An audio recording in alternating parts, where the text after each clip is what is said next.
So I'm not really sure how to start this video aside from before you go cancel me on Twitter for making this video. I've been diagnosed with high functioning autism, more specifically Asperger's syndrome, along with ADHD and muscular dystrophy. So I'm a genetic anomaly. Some of this video is going to be some brief science and the rest life experiences. So it's going to be a video that's a bit more personal to me, because what better way to explain why I think so many people who have autism in one way or another are drawn to Warhammer or model trains, which is a subject for another video. This video was also more difficult for me to do than my normal videos because I really, and I mean really, had to think about it, because if this was about trains and autism, this video would have been so much easier to make. But welcome back everyone, it's me, the Warhammer complaining guy, Revan/Handy, destroyer of wallets and maker of terrible financial decisions. So it's time to Rizz with the Tism. My god, I can't believe I just said that. Also, when I was actually in the process of making this video, by pure coincidence, I got recommended this video by Titan Goji about the link between Transformers and autism. Thanks Javi the Hong for making YouTube recommend this video to me. But after watching that video, I realized that's why I probably really like Transformers and still do, but unfortunately the wallet says model trains and Warhammer are more of a priority. Although, with the recent price increases in Warhammer, it's kinda moving lower on the totem pole. Anyways, now I'm gonna start by explaining autism the way science sees it. I'm also gonna add this disclaimer. I know I'm gonna get some of this stuff wrong or completely wrong, since I'm explaining it to the best of my ability, because inside my head it makes sense to me, and my interpretation might actually be different from yours. Because a lot of this, as I've gotten older, I can see that it's literally me, for real for real. So there are many different ways autism is explained, but in short, autism or autism spectrum disorder, also known as ASD, has many different forms of autism that go from minor to severe. ASD is a neurodevelopmental disorder characterized by repetitive, restrictive, and inflexible patterns of behaviors, interests, and activities. People with ASD have difficulty in social communication, social interactions, and sensitivity to either high or low stimuli, which a lot of people know as either sensory overload or deprivation. People with autism also have things like tics, otherwise known as repetitive movements or sounds they make that are stimulating behaviors like moving their hands, excited jitters, a happy dance, or just giggling to themselves. Those with autism also sometimes generally like to be left alone to be in our own little world or bubble, since it's what we know and it's where someone with autism is most comfortable. And they are also very prone to like doing activities that involve some form of problem solving or pattern recognition, with things like Legos, puzzles, Gunpla, or Transformers. It feeds into wanting to understand how things work. Just ask anyone that has autism and also likes trains. So now we get to the part of autism that explains why I think a lot of people with some form of autism like Warhammer. One reason is a propensity to have very, and I mean very, hyper-focused interests or hobbies that overrides everything else around them. If I use myself as an example, and I'm trying my best not to turn this into a video about trains as much as I would like to, Warhammer has 3 core pillars, which is the lore, hobby, and gameplay. One way or another, someone is going to hyperfixate on one of these pillars. If I use myself as the example, I have a wealth of information that I have accumulated that will not leave my head, that specifically pertains to the hobby side of Warhammer. Want to know what size of magnets to use for something that should never be magnetized? I got you. Want to know what drill bit size is the best one to use for drilling most Space Marine bolters? If you wanted to know, it's 1.2 millimeters. Or do you want to know which paint is the best colors to use for either Dark Angels or Custodians? Then I can help you with that. There are many other things that I can't think of off the top of my head, but it's just there, waiting for someone to say something in the comments down below. So if you have any hobby related questions, I'd be more than happy to help. For some of you that are regulars in my streams, you know that I take way too much time to paint some of my stuff,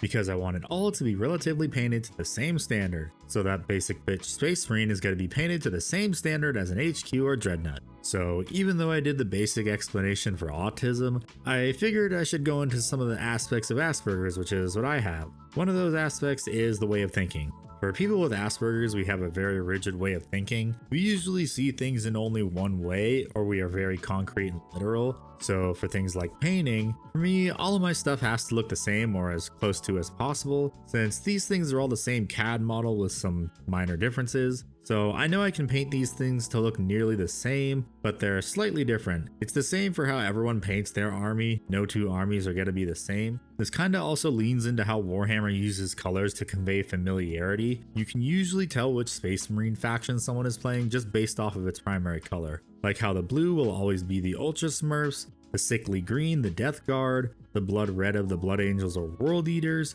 or the forest green of the Dark Angels.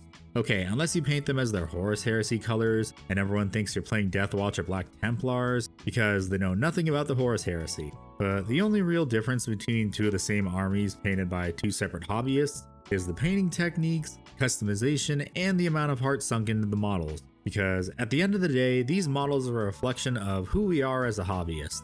The armies also appeal to everyone differently. Some may like the uniformity of the blueberries, or the Arthurian knight-like visage of the Dark Angels, or the sci-fi fantasy of the Eldar and Votann. Then there's the most obvious one, which is the giant robots with the Knights and Titans. While some armies might look the same, they never really are. It's kind of like how to some all trains look the same, but there are slight differences that you might not notice. But I'm saying that Warhammer can stimulate the hyper-focus of someone with autism because there's just so much. But I figure now's a good time for some audience interaction to help boost it to the almighty YouTube algorithm. So maybe drop a like and subscribe please, because your support and engagement for this elaborate post of a channel only helps it grow to reach more Warhammer and Battletech fans. And I also have a Discord server too if you care about that, because I like seeing everyone's painted miniatures. Also, this is just a reminder that the subscriber goal vote is still ongoing in the community tab, so go vote for what destroys my wall this year. But let me know in the comments down below, why are you drawn towards hobbies like Warhammer, Gunpla, model trains, or whatever hobby you participate in? You don't necessarily have to be on the spectrum to answer, just write it down in the comments. Also, please be respectful or you're gonna be in next year's video of me roasting everyone that made stupid comments. So going back to some of the aspects of autism that Warhammer appeals to is its repetitive nature. Warhammer itself is very, and I mean very repetitive when it comes to the rules and also just the hobby in general. Just the repetitive nature of miniature painting is something someone with autism can get really good at, because if they enjoy it, that repetition soon turns into it just being second nature to them. It's kind of like Legos and Transformers. The repetitive nature of the transformations really stimulates someone with autism because it's something that they know very well, more so than the average person. Same with Legos. If we go all the way back to the good old days when Bionicles existed, and they all were pretty similar, I could build any of them without the instructions as opposed to others that I knew always needed to use the instructions. I was just able to build it off of memory of the previous ones I built, or just by looking at the picture on the container.